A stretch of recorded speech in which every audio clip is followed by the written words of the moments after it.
Hi viewers, welcome to our channel. ప్రస్తుతం మనతో పాటు ప్రముఖ పొలిటికల్ అనలిస్ట్ కృష్ణ కుమార్ గారు ఉన్నారు. వారితో ఒకసారి మాట్లాడదాం. నమస్కారం మేడం. నమస్కారం. మేడం, పేర్ని నాని గారు అండ్ వాళ్ళ వైఫ్ ఇద్దరు కూడా రేషన్ బియ్యం కు సంబంధించిన ఒక కేసులో ఇరుక్కోవడం మనం చూస్తున్నాం. వాళ్ళిద్దరి పైన కూడా కేసులు నమోదైంది అండ్ వాళ్ళ వైఫ్ 2 సార్లు కూడా నోటీసులు కూడా అందుకున్నారు. సో కొన్ని న్యూస్ లో అయితే ప్రచారంలో ఉన్నాయి, అసలు పేర్ని నాని పరారిలో ఉన్నాడు, ఈ కేసుకు సంబంధించి భయపడి పారిపోయాడు అని చెప్పేసి కూడా వార్తలు ప్రచారం అయ్యాయి. ఏదేమైనా ఆయన మీడియా ముందుకు వచ్చి మాట్లాడేశారు. చంద్రబాబు గారు కూడా అసలు వైఫ్ జోలికి అమ్మాయిలు ఉన్నారు, వాళ్ళ ఇంట్లో ఎందుకు జోలికి వెళ్తున్నారు అని చెప్పేసి కూడా అన్నారు. ఏమేమింటే మేమేం చూసుకుంటాం కానీ అన్నట్టుగా ఒక సెటర్ కూడా ఆయన వేస్తారు. ఏదేమైనా ఇష్యూ అనేది ఎక్కడి వరకు వెళ్ళొచ్చు మేడం? ఏం జరుగుతుంది అసలు ఇష్యూ? అసలు ముందు మనము అసలు ఈ సమస్య ఏంటి అనేదే మాట్లాడుకోవాలి. ఈ సమస్య ఏంటి అంటే ఇప్పుడు మనకి ఫుడ్ కార్పొరేషన్ ఆఫ్ ఇండియా అని ఒక కార్పొరేషన్ ఉంది, దేశం అంతా ఉంటుంది. ఓకే. ఇది ధాన్యాలను కానీ పప్పు ధాన్యాలను కానీ వీటిని రైతుల దగ్గర నుంచి సేకరించిన దాన్ని గోదాముల్లో దాచిపెట్టడం, మళ్ళీ సరఫరా పంపించటం. ఓకే, అర్థమైందిగా మీకు? మనం ఇప్పుడు రైతుల దగ్గర ఉంటుంది, కొంటాము, రైతుల దగ్గరే ఉంచేసాం అనుకోండి, మనం ఎవరికైనా పంపించాలంటే ఎట్లా పంపిస్తాం? అందుకని ఏంటంటే ఇది ఒక కలెక్టింగ్ పాయింట్ అన్నమాట. ఓకే. ఈ గోదాముల్లో పెడతారు, food corporation of India godowns లో ఈ సరుకు మొత్తం నిలవ పెడతారు. నిలవబెట్టి దీన్ని ఇప్పుడు మన ఇండియా మొత్తం మీద చౌక ధరల దుకాణాలకి ప్రజా పంపిణీ వ్యవస్థ అంటారు దాన్ని, దాని ద్వారా పంపిస్తూ ఉంటారు. అయితే గవర్నమెంటు మరి ఇప్పుడు పంట పెరిగింది, ప్రజలు జనాభా పెరిగింది, ఇలాగే ఈ చౌక ధరల దుకాణాలు పెరిగినాయి. దీనికి తగ్గట్లుగా గోదాములు పెరగల. ఈ గోదాములు పెరగనివ్వకపోవటానికి కూడా ఒక రాజకీయ కారణం ఉంది. అదేంటి అంటే గవర్నమెంట్ గోదాములు కట్టింది అనుకోండి, గవర్నమెంటే పెట్టుకుంటుంది లోపల, గవర్నమెంటే సరఫరా చేస్తుంది. అప్పుడు రాజకీయ నాయకులకి ఏంటి లాభం? అందుకని అసలు గోదాములు కట్టడం ఎప్పటి నుంచో ఆపేశారు. చాలా పుకార్లు షికారులు చేసినాయి. అసలు FCI తీసేస్తారంట, అదంట ఇదంట, అసలు ఇంకా కొన్ని రోజుల్లో ప్రభుత్వం అసలు బాధ్యత పెట్టుకోదంట, ఇదంతా ప్రైవేట్ పరం చేస్తంట, ఇట్లా రకరకాల కామెంట్స్ పుకార్లు షికారులు చేసినాయి. అయిపోయింది. ఏది ఏమైనప్పటికీ గోదాములు అయితే కొత్తవి కట్టట్లా. FCI గోదాములు ఏం చేస్తున్నారంటే ప్రైవేట్ పీపుల్ గోదాములు కట్టుకొని అది గవర్నమెంట్కి లీజుకి ఇస్తున్నారు. దీనిలో 2 లాభాలు. ఒకటి, రెంట్ వస్తుంది వీళ్ళకి, ఒకసారి పెట్టుబడి పెట్టేస్తే రెంట్ వస్తుంది. రెండోది, సరుకు మాయం చేయొచ్చు. ఇది ఎప్పుడు ఏ రాజకీయ పార్టీ ఉన్నా చిన్న చితక ఏదో జరుగుతూ ఉంటుంది. ఓకే. కానీ మన గత ఆంధ్రప్రదేశ్ ప్రభుత్వం, ఘనమైన ప్రభుత్వం, వైసీపీ పార్టీ ఆధ్వర్యంలో నడిచిన పార్టీ ఇంకా అంతకు మించి మితిమీరిపోయిందనమాట. ఇదివరకు దాంట్లో ఎలుకలు పందికొక్కులు తింటే ఇక్కడ మనుషులే తినేశారు ఆ బియ్యాన్ని. వీళ్ళు ఏమనుకున్నారంటే అందరికీ ఒకటే భ్రమ, 30 ఏళ్ళు ఉంటాం.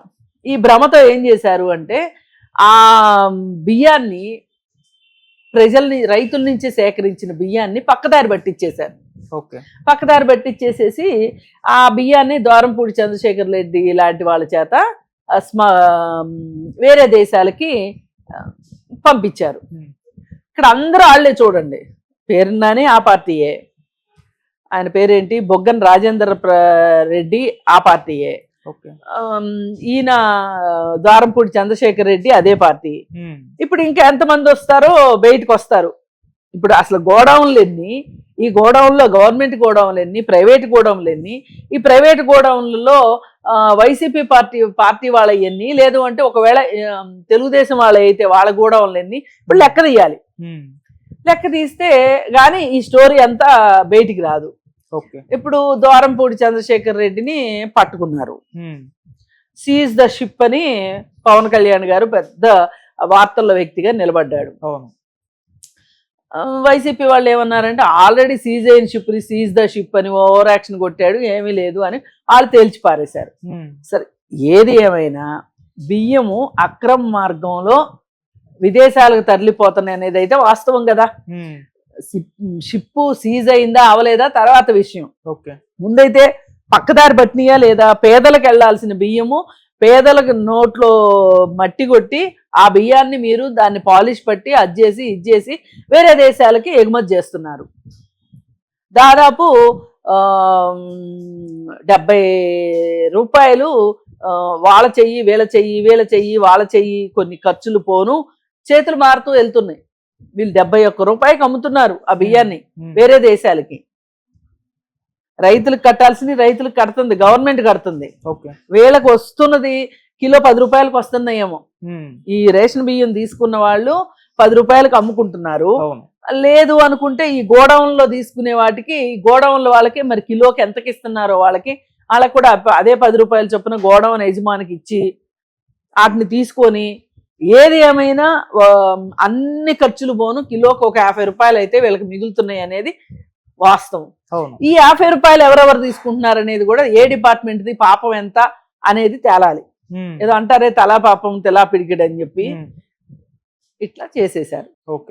ఇప్పుడు ఈయన ఈ విషయం బయటికి రాగానే ఫస్ట్ ఏమన్నాడంటే ఏమీ మాట్లాడుకోకుండా, అంటే స్టాక్ వెరిఫికేషన్ జరుగుతుంది కదా, గవర్నమెంట్ మారింది, అసలు ఎవ్రీ ఇయర్ స్టాక్ వెరిఫికేషన్ చెయ్యాలి. ఇప్పుడు ఎంత వచ్చింది, ఇంత బయటికి వెళ్ళింది, ఇంత నిల్వ ఉంది, ఈ మూడింటికి లెక్క కుదరాలి.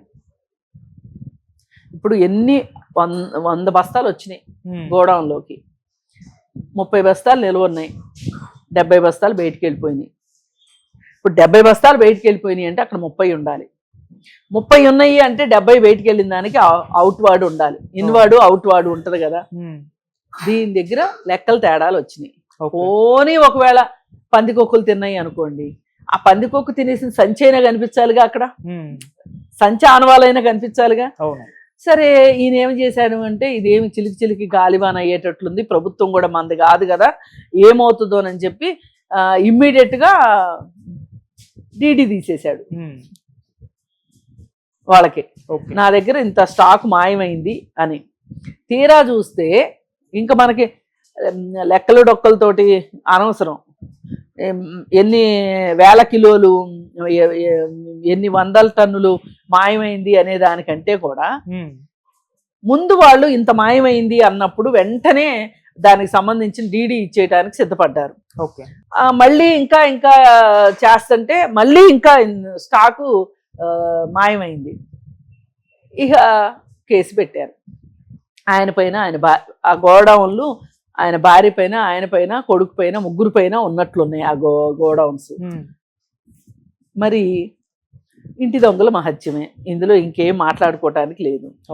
సరే ఇది ఏదో బాగా ముదిరి పాకాన పడుతుంది వ్యవహారం, మరి దీనికి ఎట్లా నష్ట నివారణ చర్యలు ఎట్లా అని చెప్పి ఆలోచన చేసి పేర్ని నానికి ఒక పెద్ద ఐడియా వచ్చేసింది. 70 mm స్క్రీన్లో. అదేంటంటే చంద్రబాబు నాయుడు గారిని పొగిడితే కొంచెం ఏమైనా చూసి చూడనట్టు పోతారా అని ఒక ఆలోచన మెరుపులాగా మెరిసిందనమాట.